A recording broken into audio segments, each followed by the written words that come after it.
Well, JD, how tough is this for you? It's definitely hard. And Al told me it's kind of one of those things. It's like you knew it was happening, you knew it was going to happen, and you really don't know how you're going to feel. It doesn't really hit you till they tell you. So it's definitely tough. I love this team. I love this organization. I love the fans. I love everything in Detroit. That's home for me. I've always said that. Like, they were the organization that believed in me when everyone else passed. They were the ones that gave me the opportunity when everyone else didn't. But we kind of had a feeling this was coming, or it was on the horizon. So, I wish it could have been different. I wish we would have came out, we would have been hot, and we could have, maybe been in first place right now, and all of a sudden, we're in a playoff run here. But, God's got other plans, and, that's where He wants me, so just got to take it for what it is and be excited. I'm joining another good organization in Arizona, and, just got to go out there and help them win. Describe the meeting with Al and with Brad. He said it was a tearful time. Describe it from your point of view. Yeah, me and Al, go way back, and he's like, family to me. He's as close as a family as you can get in baseball, So I know it was hard for him, but like I told him, I was like, there's no animosity to it. Like, I know it's hard, but I get it, I understand the situation you're in. I understand what you have to do. And I'm not mad about it. Obviously, I wish I could have stayed here. I wish we would have been in first place. I'm glad that he even let it go this long, and not did it before the season. So, it was definitely, it's tough. I look at Al as, like I said, like a father in this game. So, but, there's always, next year in the off season, you never know what's going to happen in this crazy game. So, maybe our paths will cross again. Does that mean you're leaving the door open for a potential return? Yeah, always. Like I said, I love Detroit. I'd love to finish, my career here, but it is what it is. I was doing what's best for this organization, and I respect that. How soon will you be able to shift your focus to being in a pennant race and helping a franchise get there? I think it's definitely, I would say it's probably when I'm getting to the locker room in the clubhouse. Once you walk in that clubhouse, it's, you're no longer a Tiger, you're a Diamondback now, and it's going to be weird. Obviously, because you're in a new clubhouse, new players, but they got a great team over there.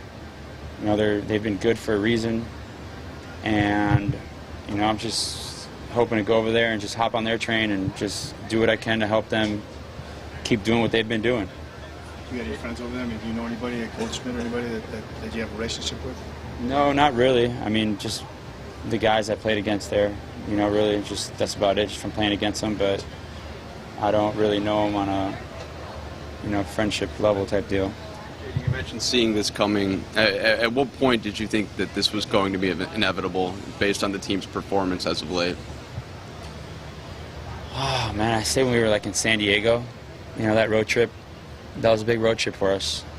If we'd have won there, I think it would have definitely changed the whole idea and the whole philosophy of, not philosophy, but the whole idea of which way I wanted to go. I think that really turned the tables to, being more sellers at that point. And, it kind of is what it is. I think, he made it clear after that he was opening up the doors. How did you change as a person in these 3 or 4 seasons in Detroit? Oh, man, I grew a lot. I grew up a lot here. Feel like I would say learn how to handle the game in a more professional manner. I feel like in Houston, when I was over there was just a lot of young guys, didn't have a lot of older guys to follow, look up to, really bounce ideas off of. And, when I came here, it was the opposite. I was a young guy. So I think that definitely helped me grow. Just the way that they go about every at-bat, the way they go about every pitch, it's never giving up on a pitch, never giving up on an at-bat, just the way you handle the game, the way you walk on the field, just everything, the way you handle media, it's just all around. JD, how tough is it going to be for you to take off that Tiger gear you've got on for the last time? It's definitely going to be hard. You know, I don't think I'm going to let Schmeichel keep the jersey. I think I'm definitely going to take it with me. Because, you know, Detroit always has a special place in my heart. And, you know, it just hurts me, you know, obviously, like, just leaving it. You know, I feel like it really hasn't sank in yet. And, you know, I'm going to miss the fans. And I feel like the fans really just took me in Detroit. For some reason, I don't know why, they always loved me. Everyone always said it. And for that, you know, I thank them because, you know, going on the field and hearing them, and you know, every time I would do something good, they'd always let you know. And, you know, they never put me down. They never booed me. They always picked me up. And, you know, if I would strike out 3 times in a game, I'd be in the outfield and you can hear them, "Hey, you're all right, JD, you got on the 4th at bat," you know, stuff like that. Like, it's huge. It means a lot. So, you know, I thank them. And that's probably going to be, you know, one of the hardest parts to leave.